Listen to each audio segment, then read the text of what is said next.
Halle Berry joins us at the table, and we have to say, this is what Halle Berry looks like. Tight shot of Halle Berry with no sleep. Because you were up with the baby, you said. You were up with the baby. Right. That's the story of my life right now. I know, but it's the best. It's the best. We'll talk about that in just a second. Let's talk about Extant.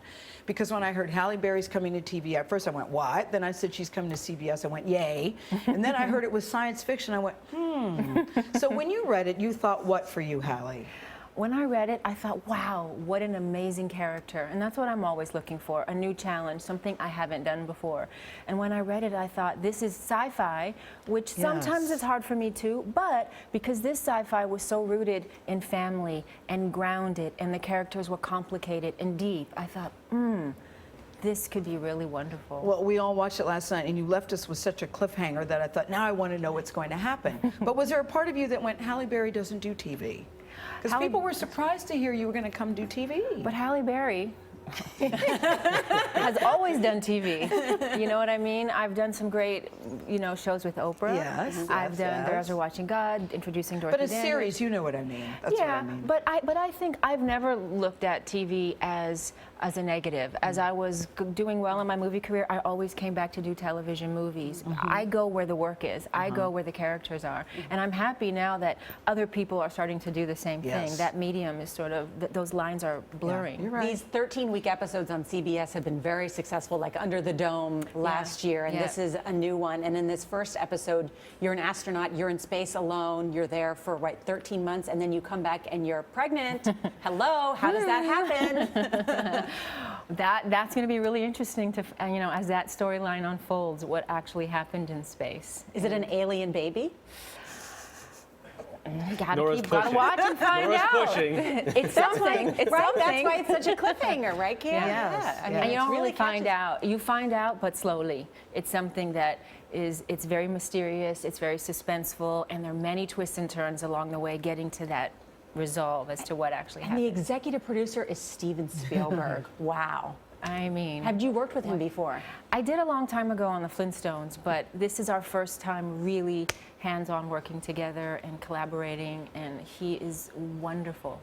And nobody knows this genre better than Steven Spielberg. So. Of course. Halle, this is what I read, that when people approach you at CBS, people were sort of awed by your beauty. I sit here too, and I've known Halle a long time, that there are so many people that you go, well, she's not Halle Berry cute, or I wish I was Halle Berry cute. Does Halle Berry have an image in her mind about who was your dream girl? Because for so many, and I don't mean to put you on the spot about this, for so many people said, gosh, Halle Berry, you're in many, many songs. Did you have a dream girl growing up that I wish I looked like her?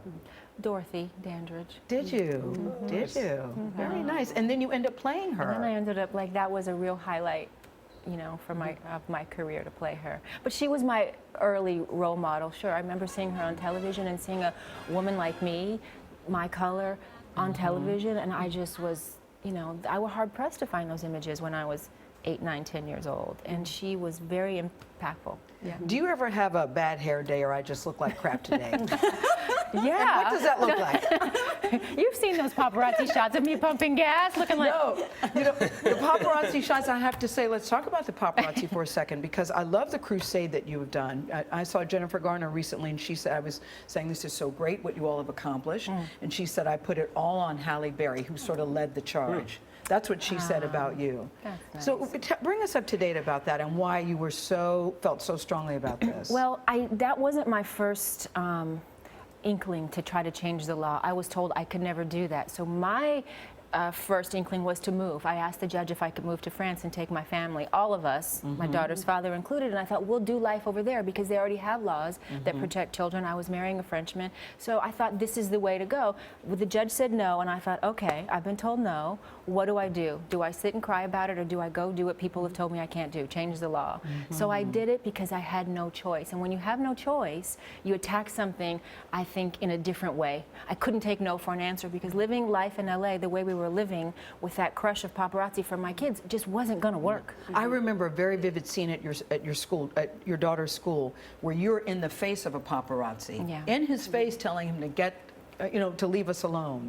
I thought it was such a mama bear move, but so powerful, Halle, at the time. And embarrassing at the same time, because nobody ever wants to go to that place where you are screaming and hollering and cursing outside in your daughter's school.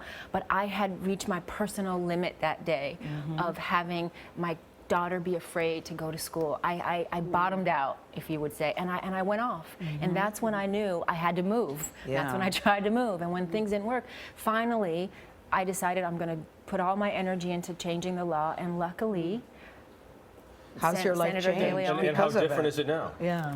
I have had no paparazzi since January 1st, since it went into play. This Zero. this is how different it is. When I flew into New York, I was in the LA airport the other day. Paparazzi ran up. My security guy said, she has her baby with her. They said, oh, okay, we're sorry. And they walked away. Wow. Like, they walked away that's great. because I had my child. And that, And you were stunned. I was in shock. I thought, oh my God, this is working. Yes. This is, we feel so civilized. Especially when they told you it can't be done, Halle. That's the thing. They told you it was can't be done. done. Let's talk about you have a girl and a boy. I do. And a baby boy. How old is your baby boy? 9 months. 9 months. And not sleeping through the night. Because, boys are different. And one other thing I just have to ask you, there were reports that President Obama's oldest daughter, Malia, worked as an intern on the set this year. Did you get to work with her? Huh? Halle Who was says, on me our no set? speak English. Was she? Really? Were you not, well, President Obama's daughter worked on the show? No, Really? really, no. Oh, okay. The reports were Learn wrong. new things every day. You're not done filming, by the way.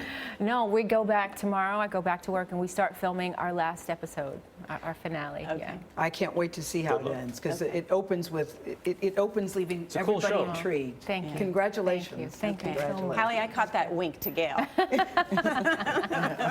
All right. You can see the premiere of Extant tomorrow night. We've already watched it. It's awesome. It's at 8 Central right here on CBS. We got Halle Berry on CBS. We're very happy about that.